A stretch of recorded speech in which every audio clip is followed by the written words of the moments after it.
ঘরে এই দুটি উপকরণ থাকলে ঝটপট বানিয়ে ফেলতে পারবেন এই মজাদার সবজিটি। এই সবজিটি ভাত, রুটি, খিচুড়ি সব কিছুর সাথে খুবই ভালো লাগে। বিশেষ করে যারা খাবারের সাথে আচার, টক জাতীয় জিনিস খেতে পছন্দ করেন তাদের জন্য খুব একটা ভালো রেসিপি। এর জন্য আমি প্রথমে নিয়ে নিচ্ছি এখানে মিডিয়াম সাইজের 4টি কাঁচা টমেটো। এখানে কাঁচা টমেটো নিতে হবে, পাকা টমেটো নেওয়া যাবে না। পাকা টমেটো নিলে এর প্রকৃত স্বাদটা পাওয়া যাবে না। কাঁচা টমেটোর যে একটা টক স্বাদ, গন্ধ, সেটা পাকা টমেটো থেকে পাওয়া যাবে না। এখন আমরা টমেটোগুলো চিকন চিকন ভাজির মতো কেটে নিচ্ছি। কেটে নেব সবগুলো আমরা এভাবে লম্বা লম্বা করে ভাজি কেটে নেব। খুব বেশি মোটাও করব না, খুব বেশি চিকনও করব না। এইভাবে লম্বা লম্বা করে আমরা সবগুলো টমেটো কেটে নিচ্ছি। তারপর আমরা এভাবে বেগুন দুটোও কেটে নেব।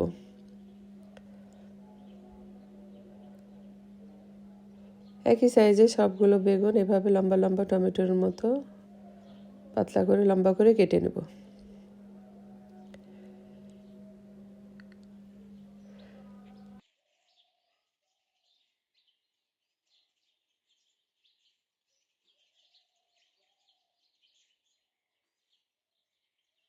কাটা হয়ে গেলে এখন আমরা একটা নিয়ে নিচ্ছি ফ্রাই প্যান।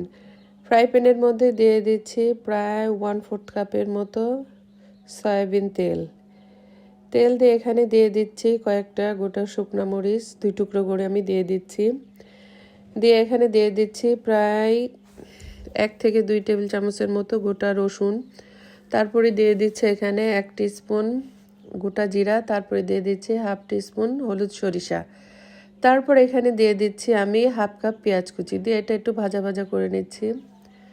পেঁয়াজটা একটু হালকা বেশি ব্রাউন হবে না, হালকা একটু মিষ্টি মিষ্টি ভাব আসলে এখন দিয়ে দিচ্ছি এখানে পরিমাণ মতো লবণ আর দিয়ে দিচ্ছি 1 টিস্পুন হলুদ গুঁড়া। তারপর আমরা প্রথমে আগে বেগুনটা দিব। বেগুনটা দিয়ে তেলের সাথে একটু আগে প্রথমে আমরা ভেজে নিব। এখন বেগুনটা ভাজা হয়ে গেলে এখন দিয়ে দিচ্ছি কাঁচামরিচ কুচি। তারপরে কাঁচামরিচ ফালি দিয়ে এখন দিয়ে দিচ্ছি 1/2 টিস্পুন শুকনো মরিচের গুঁড়া। সবজিটা খেতে অনেক একটু ঝাল ঝাল হয়, যারা ঝাল খেতে পছন্দ করেন না তারা একটু ঝাল কম দিবেন। এই সবজিটা ঝালই বেশি ভালো লাগে।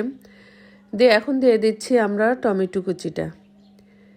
দিয়ে সবগুলো উপকরণ খুব সুন্দর মতো ভালো মতো মিশিয়ে নিচ্ছি। মিশিয়ে এখন একটা ঢাকনা দিয়ে এটা ঢেকে দিব।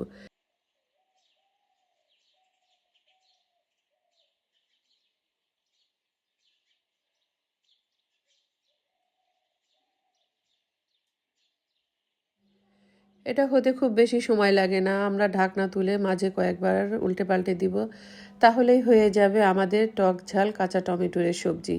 ভালো লাগলে অবশ্যই ট্রাই করবেন, অবশ্যই কমেন্ট করে জানাবেন।